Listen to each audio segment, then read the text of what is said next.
2026 आने को है, ऐसे में एक बार फिर बीजेपी में बदलाव की बयार बहती नजर आ रही है।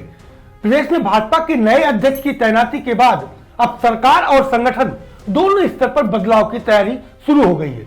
मुख्यमंत्री योगी आदित्यनाथ के सरकारी आवास पर कोर कमेटी की बैठक में मंत्रिमंडल विस्तार और संगठनात्मक बदलाव को लेकर एक रूपरेखा तय कर ली गई है, जिस पर अब दिल्ली की मोहर लगनी बाकी है। सूत्रों के मुताबिक मंत्रिमंडल का विस्तार जल्द किया जाएगा। इसके साथ ही संगठन में भी बड़े फेरबदल की संभावनाएं तेजी से तैर रही हैं। बैठक में भाजपा के प्रदेश अध्यक्ष, संगठन महामंत्री, मुख्यमंत्री समेत कई वरिष्ठ नेता बैठक में मौजूद रहे। इस बैठक में मंत्रियों के कामकाज की समीक्षा भी की गई। कोर कमेटी की बैठक में मंत्रियों के कामकाज की समीक्षा के साथ साथ जिन मंत्रियों के प्रदर्शन को लेकर सवाल हैं, उन पर भी मंथन हुआ है। माना जा रहा है कि कुछ मंत्रियों को कुर्सी से हटाया जा सकता है, जबकि नए चेहरों को मौका मिलने की भी संभावनाएं प्रबल हो चुकी हैं। नए चेहरों को मिल सकता है नया मौका।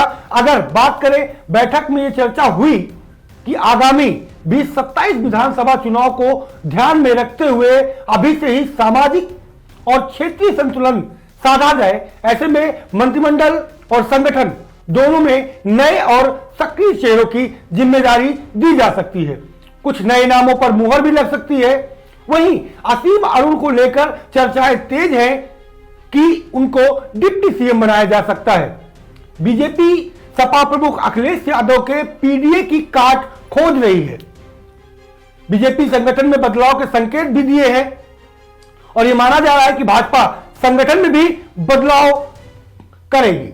जिलों से लेकर प्रदेश स्तर तक पदाधिकारियों में फेरबदल होगा और इस फेरबदल से ताकि संगठन को और मजबूत किया जा सके।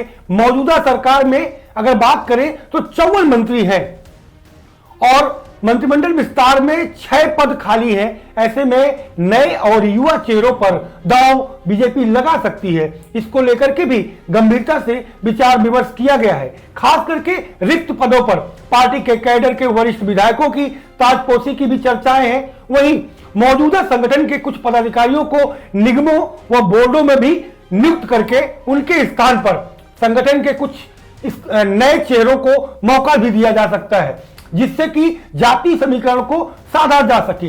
क्योंकि बीजेपी पूरी तरीके से अब 2027 की तैयारी पर जुट चुकी है। उसको लेकर के आरएसएस जहां जमीन पर काम कर रहा है, वहीं मेन संगठन बीजेपी जाति समीकरण को साधने का पूरा प्रयास कर रहा है। और यही वजह है कि जिस तरीके से बीजेपी ने प्रदेश अध्यक्ष के ताजपोशी की है, तो वो पीडीए की काट मानी जा रही है। लेकिन अब दलित और पिछड़ों पर दौड़ लगा करके पूरी तरीके से बीजेपी अपनी क्षेत्रीय जाति जो समीकरण है उसे कंप्लीट करने का पूरा भरसक प्रयास है। हालांकि बैठक लखनऊ में हो चुकी है। अब अंतिम मोहर उच्च नेता जो बीजेपी के हैं, जिन्हें कहा जा सकता है कि केंद्रीय नेतृत्व, उस पर मुहर लगाएगा और उसको लेकर के पंकज चौधरी जल्द ही दिल्ली जाएंगे और तमाम और भी बड़े चेहरे दिल्ली बुलाए जा सकते हैं।